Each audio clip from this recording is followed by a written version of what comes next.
On va revenir un petit peu au point de départ sur ces années 60.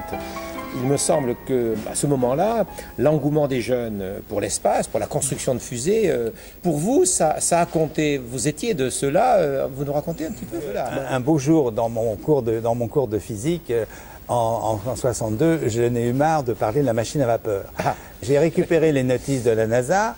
Et donc, je leur ai donc parlé de la fusée Atlas. Et depuis ce jour-là, on n'a fait plus que ça en cours de physique-chimie. Et d'autre part, on a créé évidemment un club scientifique. Donc, je dirais rapidement, personnellement, je suis un peu tombé dans ce bouillon. Maintenant, effectivement, c'est l'année Gagarine, il y a eu le Spoutnik avant, beaucoup de littérature a tourné autour de ça. Et donc les jeunes se passionnent aussi pour tout ce qui est l'émergence. C'est aussi l'émergence de l'énergie nucléaire, c'est l'informatique qui apparaît. À cette époque-là, tout le monde voulait aller travailler dans le pétrole. Et l'espace, c'est le rêve absolu d'une part, et ça reste encore une discipline où on peut, quand on est jeune, se dire qu'on est un petit Von Braun, on est un petit Goddard, on est un petit Esnault-Pelterie, et que finalement, si on s'y met à plusieurs, dans un labo, dans un atelier, on va peut-être contribuer à faire une découverte, à faire avancer les choses. Et c'est cela qui devient un élément passionnel et qui va amener les gamins à se dire « je vais faire des fusées ». Et je vais essayer d'y mettre d'expérience, comme on fait un peu à Maguire au jour d'aujourd'hui en France, ou comme on fait à Camp Canaveral.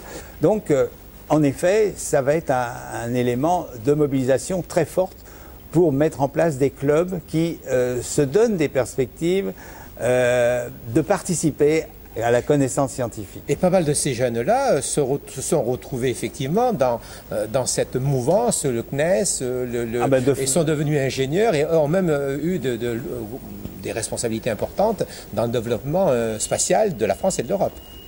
Bien sûr, puisque c'est à ce moment-là, en plus, c'est la période de l'explosion non seulement de l'espace, mais il va y avoir assez vite, dans les années 90, l'explosion de l'espace utile, qui va devenir une notion considérable. Derrière ça, il y a la télévision, il va y avoir... Bon, je ne reviens pas sur cet énorme phénomène qui se continue d'ailleurs, et les jeunes vont s'impliquer cela. Et ça aura surtout comme phénomène dès les années 60, que, en effet, le CNES, mais des grandes entreprises comme la SNPE à l'époque, comme l'aérospatiale, comme le Matra, bien évidemment, vont venir ici voir comment cette pépinière de jeunes qui sont dans l'université ou qui sont avant, car nous, en tant qu'association, on va très vite vouloir descendre vers les plus jeunes, vont pouvoir venir recruter, entre guillemets, des passionnés qui vont rejoindre leur entreprise. Et là, un nombre considérable de gens vont en effet passer du statut de jeunes passionnés au statut d'ingénieurs, de chercheurs. Alors les jeunes aujourd'hui, selon vous, ils rêvent de quoi avec les sciences ? Les sciences leur est aujourd'hui fournies à travers un fantastique média qui est celui du numérique. Et c'est ce qui leur permet d'ailleurs aujourd'hui de s'associer de façon beaucoup plus considérable. Pour nous les jeunes, quand on parle d'enthousiasme, de passion, oui. Ça veut dire quel est le rêve derrière, oui. Puisque juste titre, vous me faisiez remarquer que il y avait eu beaucoup de rêves au début, et que ça a continué. Bon, aujourd'hui, ils sont soumis simplement à une transformation que l'on voit comme étant une de nos responsabilités éducatives, c'est que la science est prométhéenne dans les années 60, et on le voit, on le pense, elle s'est dit que finalement le développement scientifique est quelque chose qui est au service de l'homme, voire de l'humanité, et qui va apporter des améliorations, va permettre de régler des problèmes dont un certain nombre d'ailleurs sont réglés, problèmes sanitaires, problèmes de transport, problèmes de nutrition, peut-être aussi de pacification, etc., d'esprit entre les hommes.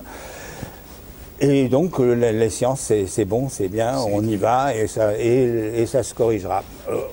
Aujourd'hui, nos sociétés, parce qu'elles ont peut-être un peu raté un certain nombre de rendez-vous, je ne sais pas l'objet de les citer, fait que elles sont non plus faites pour aider l'homme, mais en fait pour mettre en cause l'existence de l'humanité humaine par les nuisances, par les risques qu'elle lui ferait apporter. C'est-à-dire qu'on part d'un bonheur total à un risque de destruction totale. Et alors, il est vrai que les gamins... C'est ça la vérité. Alors la vérité, c'est pas du tout ça. La vérité, c'est qu'il faut reprendre précisément, remettre en marche les connaissances et leur usage, et tout d'un coup faire que l'esprit est un esprit qui sait faire le bon choix entre ce qui est la créativité, l'imagination, et de l'autre côté, la prise de risque.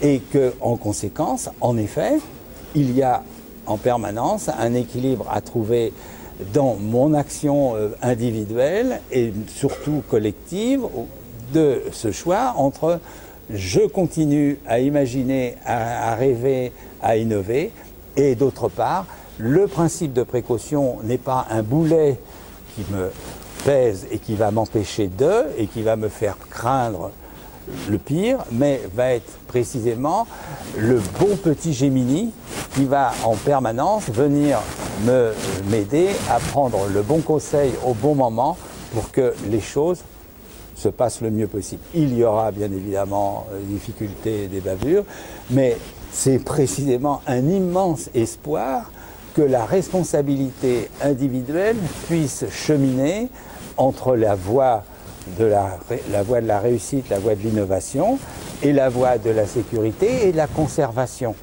Et l'histoire est pleine de ces grands événements qui ont été surmontés. Je pense que celui qui se présente aujourd'hui n'est pas sûrement le pire si on regarde notre passé. Quant à l'avenir, nos jeunes vont construire le leur.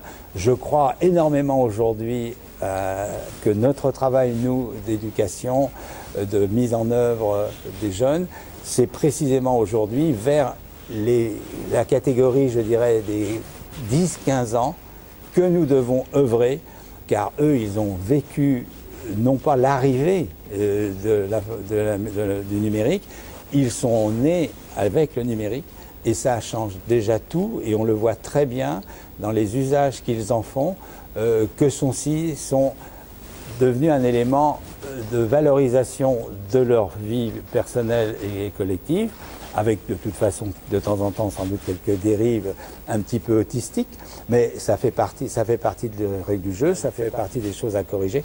Mais je pense que c'est vraiment vers eux que l'on doit faire toutes nos prétentions d'éducation collective par le projet, par la réalité, et puis derrière ça, qu'ils croient et qu'ils fabriquent leur bonheur avec nous. Merci beaucoup Jean-Claude Liboiron. Merci Claude.